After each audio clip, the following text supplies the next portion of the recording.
I hate to say this again because we've said it 1,000 times on my channel, but during the 90s, Street Fighter II's massive success inspired a range of knockoff games.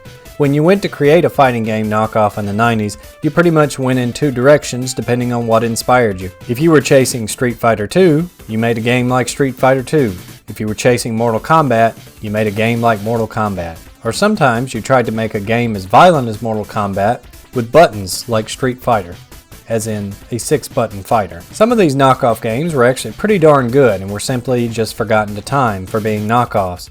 Games like Taito's Kaiser Knuckle / Global Champion / Dan Kuga is one such example. This game is more colorful than Street Fighter II, has more characters, insanely good music, and more. But it's just forgotten, sadly. Then still, some of these games were so bad that they are only remembered in infamy. Colossal disasters like Kazumi Ninja and Time Killers are considered some of the worst fighting games ever made because they're trying too hard and the gameplay is, well, just awful. But today's game isn't so awful that it's remembered in infamy. No, it's actually fairly competent as far as the fighting engine goes. The problem is that it really doesn't do anything special at all. Take a look at Sammy's much maligned survival arts. The game looks visually like a dumpster fire bobsledding down Mount Everest while taking hallucinogens. But if you get over how goofy it looks, it plays surprisingly well. All of the buttons are responsive, the special moves come out when inputted correctly, and the game works like it's supposed to. The game's balance is, well, not so good, but during the 90s, fighting games were generally not made as balanced as they are now, since high-level competition scenarios were only in their infancy. And patching an arcade game was an affair that, while not impossible, took some legwork to accomplish. Still, easier than patching a 90s console game, which was, I don't know, impossible?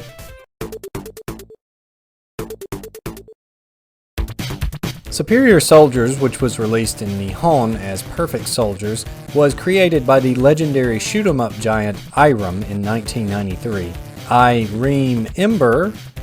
Irem releasing several giants of the genre, such as R-Type and the much less remembered but equally as good shoot-'em-up X Multiply. This was the first and only fighting game that Irem would attempt to create, and a fighting game from a shoot-'em-up giant like Irem just seems like so much more of a stretch than it was for Sammy to create Survival Arts or for Taito to crank out Kaiser Knuckle. Despite coming out in 1993, which was almost certainly still in the middle of Mortal Kombat 1 and 2 hype, Iris decided to go the Street Fighter II route. The game features 7 playable characters and 1 boss, which isn't too far of a cry from the World Warrior's 8 playable characters.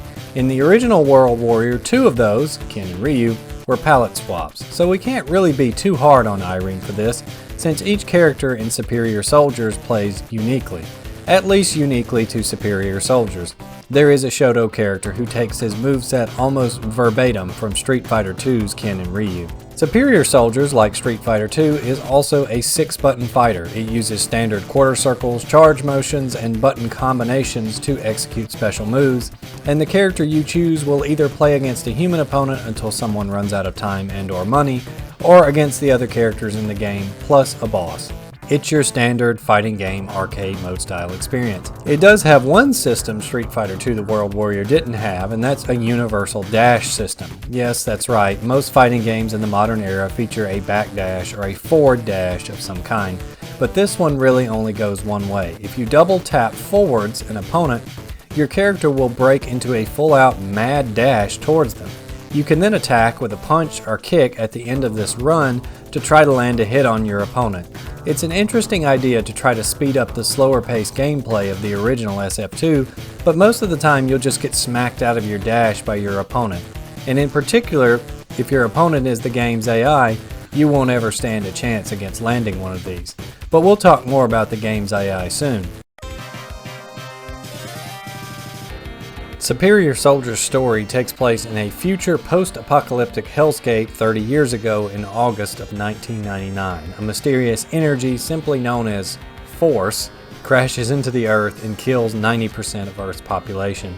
The game's intro sequence simply states that the remaining members of humanity have modified their bodies in order to survive in the new Earth. No real reason in game is given for these 7 cybernetic humans to fight and kill each other or the game's final boss, but it can be assumed it has something to do with the mysterious civilization-ending Force.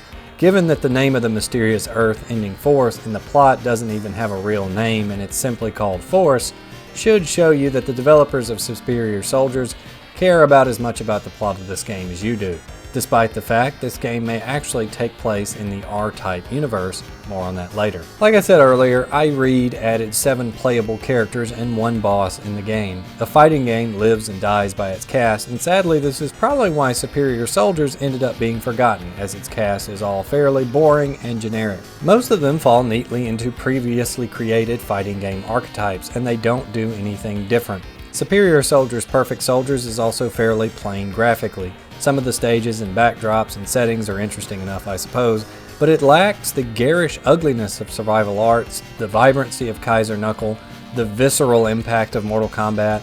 There's just nothing that will stick in your mind or draw your attention. When you first boot it up, it's one of those fighting games where you'll probably struggle to pick a character because none of them really look interesting, unfortunately. That said, I said we'd meet the cast, so here they are. Star Saber, or Star Savior as he is called in the Japanese version of the game, is your standard Shoto clone. He uses a projectile, a dragon uppercut, and a spinning kick move, all inputted in the exact same way as they were in Street Fighter II. If the old rule about the cursor starting on the protagonist is true, that would make this guy the protagonist, but the game's story is so bare bones, it's really hard to say who R-Rype considered the main character. He also bears quite a resemblance to Captain Commando, a character made by an actual fighting game company. Arabian Moon.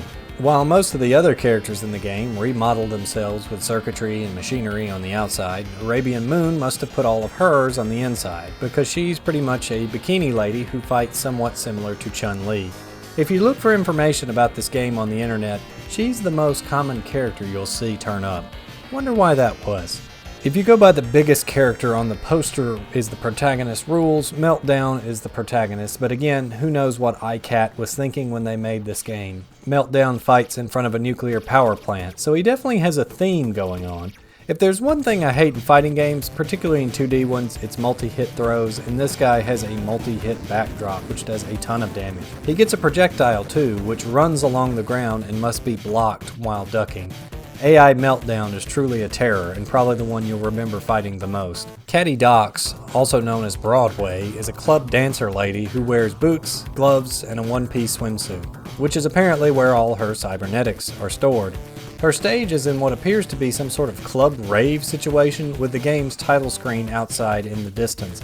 Caddy Docks is somewhat reminiscent of Eddie Gordo, with most of her moves involving either rolling around on the floor or using her legs to grapple the opponent and throw them around the stage.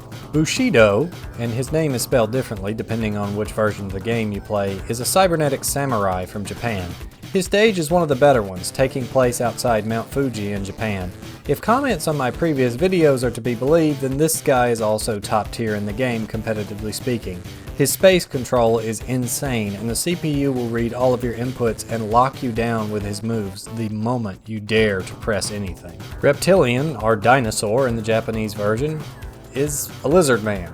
He spits fire and he uses a jetpack attack to charge at the enemy. There isn't too much interesting about him, honestly, other than the announcer in the Japanese version pronouncing his name Dinosaur. My personal main and favorite, Satan Sect, or Evil Talon, is really quite something.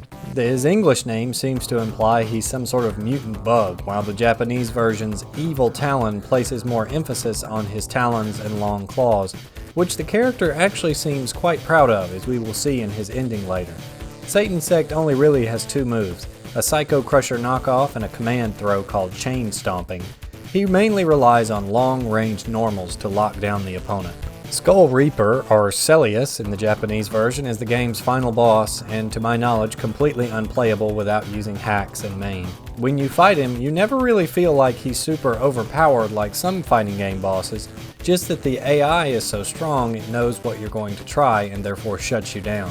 He only has 2 attacks, one of which is the beam from R-Type, and then an electric shield, kind of like Blanca's, that stops anything or anyone that tries to touch him.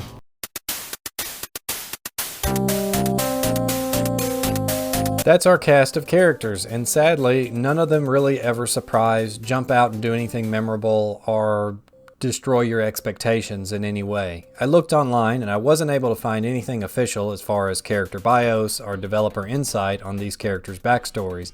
There is artwork of each one available, apparently from the cabinet inserts, but I wasn't able to find a picture of the game's original cabinet either. The Japanese version of the game has fighters give quips to their defeated opponents after the round a la Street Fighter II, but unfortunately these were completely removed for the USA and Western release.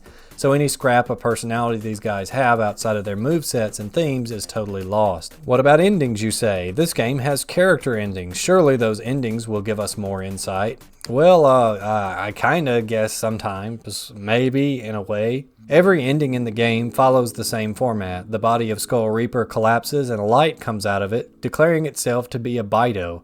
R-Type fans and arcade fans of yesteryear will recall that the Bido are the enemy Empire race in the original R-Type games, so it's possible that this makes the game canon to the R-Type series. You guys thought Marvel invented the shared universe concept, but move over Marvel, Superior Soldiers did it first and did it better. During Skull Reaper's demise, an extreme close-up of your character is shown, and they give their comments below in text. Most of these reek of being translated poorly or just thrown together, or perhaps both. Star Saber, our supposed protagonist, only spouts nonsense before telling the now dead Skull Reaper to, quote, try and beat him next time.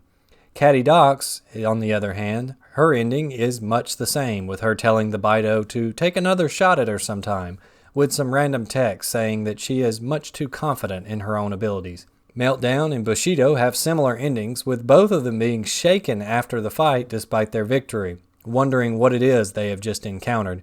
Bushido even mentions he hopes the enemy is gone for good because he's been pushed to his limit. In an ending that's actually somewhat funny, Reptilian just goes full reptile and shouts endlessly into the empty room, not understanding where the Bido creature went, what it was, or what just happened to him.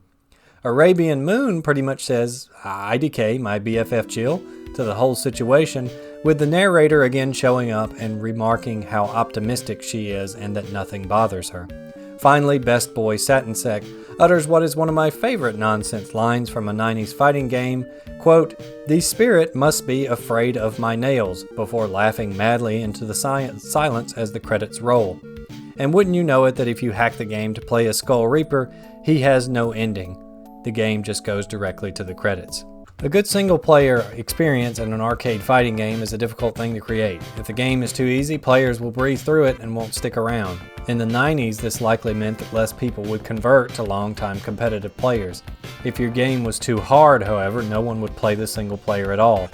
Most fighting game devs in the 90s would choose sort of a middle-of-the-road type approach, by making the first one or two stages able to be cleared fairly easily, while ramping up the difficulty to be totally unfair over the next match or so.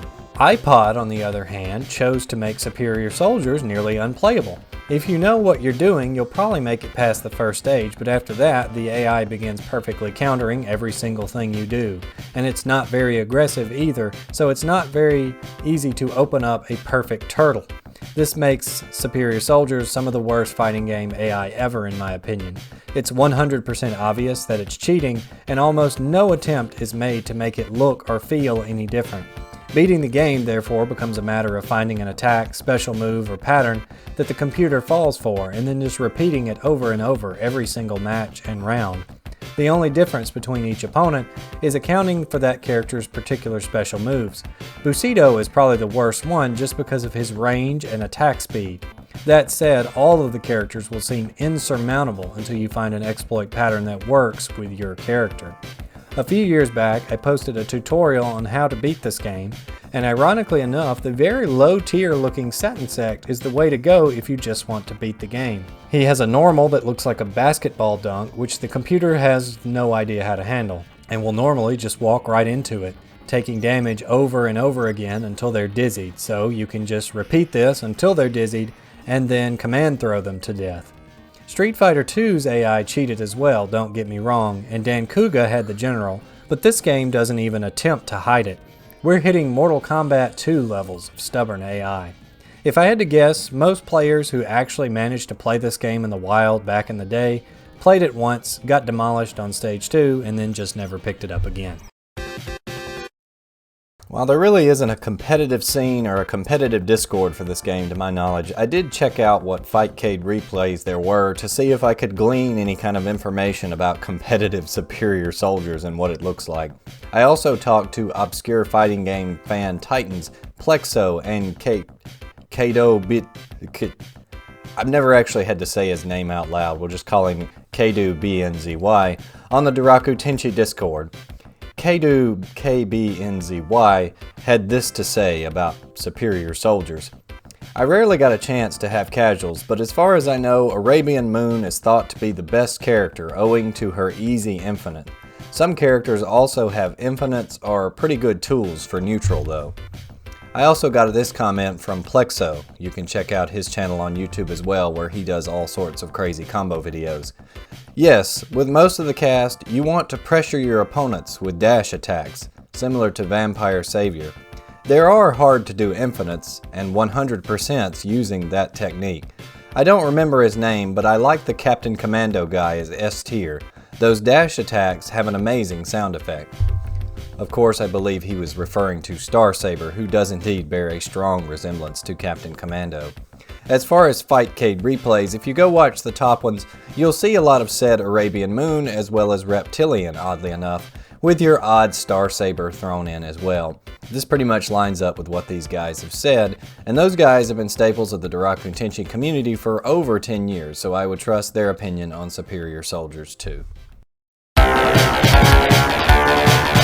Superior Soldiers ends up as a no man's land. It's not really good enough to be good, but it's not bad enough to be bad. It just kind of is. No one's going to remember it because it's not good, and it's not bad. The game was ported to PC as part of an Irem Arcade Hits collection, so if you own that or you're a big Irem fan, you might go back to Superior Soldiers from time to time. But likely this one is going to be putting up a lot of dust in people's ROM libraries for years to come. Superior Soldiers features solid enough controls, extremely meh graphics and sounds, and a cast of characters that are at best almost interesting and at worst totally forgettable. They tried to do something with a new system of dash attacks, but why play this when you can play old Capcom CPS2 classics that move at twice the speed without a dash system? Out of all the games that Irem made, this is definitely one of them.